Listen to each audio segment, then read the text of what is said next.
নমস্কার। আজকে শুক্র গ্রহ নিয়ে আলোচনা করব। শুক্র গ্রহ এই মুহূর্তে বসে আছে আপনার বৃষ রাশিতে, তার নিজ রাশিতে। 14 মে ধনদাতা শুক্র মিথুন রাশিতে প্রবেশ করবে।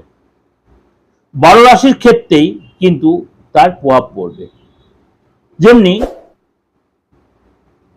এই সময় কিন্তু দেবগুরু বৃহস্পতির সাথে জুতি তৈরি করবে, যার জন্য গজলক্ষ্মী রাজযোগ তৈরি হবে এবং 12 রাশির ক্ষেত্রে তারা কিন্তু একটা পজিটিভ প্রভাব বিস্তার করবে। এই মে মাসে অর্থাৎ এই 14 মে দেবগুরু বৃহস্পতির সাথে শুক্রাচার্য মানে শুক্র যখন মিলিত হবে, আপনার জীবনেও কিন্তু একটা বিশাল তার পরিবর্তন আসবে। বিশাল একটা পরিবর্তন, দুই গুরু একসাথে কম্বাইন্ড হচ্ছে, তাহলে আপনার ফ্যামিলি লাইফে বলুন, সন্তানের ক্ষেত্রে বলুন এবং আপনার ডেভেলপের ক্ষেত্রে বলুন, সব ক্ষেত্রে কিন্তু একটা পরিবর্তন কিন্তু আপনার লক্ষ্য করতে পারবেন।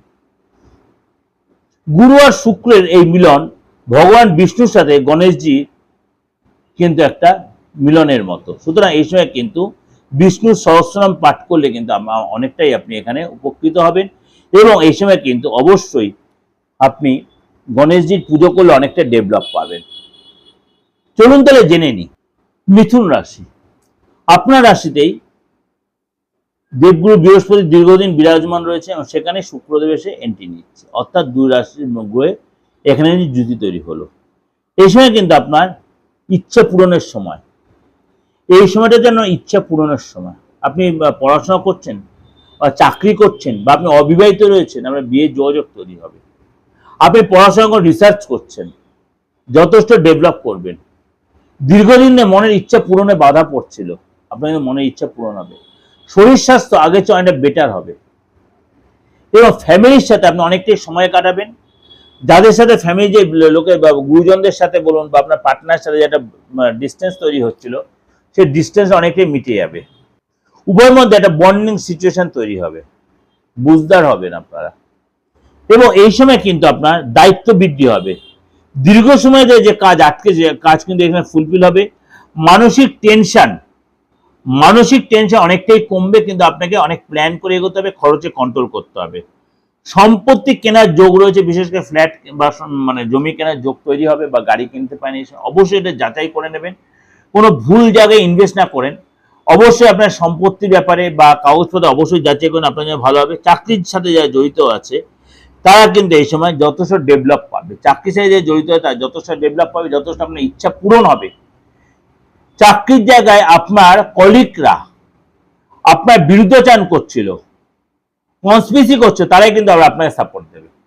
এইসব আপনি যে সম্পত্তি কিনছে অবশ্যই যাচাই করে নেবেন এবং আপনার কিন্তু এই সময় চাকরির জায়গায় নতুন যোগাযোগ, নতুন চাকরির যোগাযোগ, একাধিক সূত্রতে অর্থ লাভ হবে। শরীর স্বাস্থ্য আগের চেয়ে বেটার হবে, ফ্যামিলিতে আপনার একটা গুরুত্ব বাড়বে এবং আপনার কিন্তু বিগত দিনগুলো যে ডিস্টার্ব চলছে তার থেকে অনেকটাই আপনি বেটার পাবেন। আপনি যদি এই সময় বিয়ের চিন্তা ভাবনা করেন, আপনি অবিবাহিত হয়ে থাকেন, বিয়ের যোগাযোগ তৈরি হবে, ভালো সম্বন্ধ আসবে এবং আপনি ভালো রিলেশন আপনি জড়িত হবেন। মনের ইচ্ছা পূরণ হবে, একটা ঊর্জা তৈরি হবে, কনফিডেন্স তৈরি হবে আপনার। ওভারঅল একটা প্রেজেন্টেশন দিলাম, অবশ্যই আপনাদের ভালো লাগবে, অবশ্যই মিলবে। দীর্ঘদিন যে আপনার চাপে ছিলেন সেই জায়গাতে আপনি বেরিয়ে আসতে পারছেন। ভালো লাগলে অবশ্যই লাইক করবেন, শেয়ার করবেন। আর তন্ত্রমতে বলুন বা জ্যোতিষীয় মতে বিচার বিশ্লেষণের জন্য অবশ্যই যোগাযোগ অনলাইনে বা অফলাইনে। যাদের ডেট অফ বার্থ নেই কোনো অসুবিধা নেই, আপনি হাতটা দিকে ফেসটা দিকে, যেমন অনেকে আপনার প্রেডিকশন নিচ্ছেন দেশি বিদেশি যে কোনো প্রান্ত থেকে, আপনিও সেটা কাজে লাগাতে হবে, কোনো কনফিউশন নেই। আপনি বলছেন আমি এই চেম্বারে যাচ্ছি কিনা, যদি আমি সেই চেম্বারে না যেতে, আপনি অনলাইনে প্রেডিকশন নিতেই পারেন, কারণ মুঠোফোন এখন সবার হাতে আছে। আপনার কিছু দরকার নেই, আপনার হাতের ছবিটা আর আপনার নামটা পাঠিয়ে দেন, তাহলেও আপনি প্রেডিকশন পেয়ে যাবেন। যাই হোক, এটা আপনাকে একটা বলার উদ্দেশ্যটা একটাই কারণে, যে অনেকেই বলছে আপনি যে আপনি যে হাতটা দেখতে পাচ্ছেন, হাতটা দেখে যে আপনি পুঙ্খানুপুঙ্খ যে আপনার বাস্তবতায় প্রবলেম, যে কি প্রবলেম সেভাবে কি রেক্টিফিকেশন, সেটা যে আপনি বলছেন সেটা একটু বলে দিন। আপনাদের মতো অনেকেই তো আমার সুবানেক ভাই আছে, অনেকে আমার হিতাঙ্কি আছে, তার প্রত্যেকেই বলে আপনি না বললে, আপনি তো মিডিয়া নিয়ে অ্যাঙ্কার নিয়ে বসছেন না, আপনারটা আপনাকেই বলতে হবে। তাই আপনাদেরকে কিছু বলে রাখলাম যে হাত দেখাটা এতটাই প্রমিনেন্ট হওয়া দরকার, আপনার প্রত্যেক দিনের মানসিক চিন্তা আপনার হাতে ফুটে উঠবে, আপনার মুখে ফুটে উঠবে।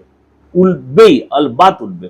তার জন্য যে দরকার কি, আপনার ডেট অফ বার্থ ছাড়া আপনার হাতটা দেখান, থাকুক আর নাই তো, ডেট অফ বার্থ থাকুক আর নাই তো, হাতটা অবশ্যই সাথে সাথে মেলান যে আপনার ডেট অফ বার্থের সিচুয়েশন আপনার দশা অন্তর্দশার সাথে হাতটা এই সময় সাপোর্ট দিচ্ছে কিনা।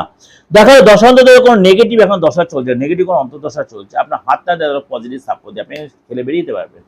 অনেক আটকে থাকা কাজ আপনি এসে আপনি পজিটিভ করে নিতে পারবেন। সুতরাং সেই সুযোগটা আপনি অবশ্যই কাজে লাগাতে হবে।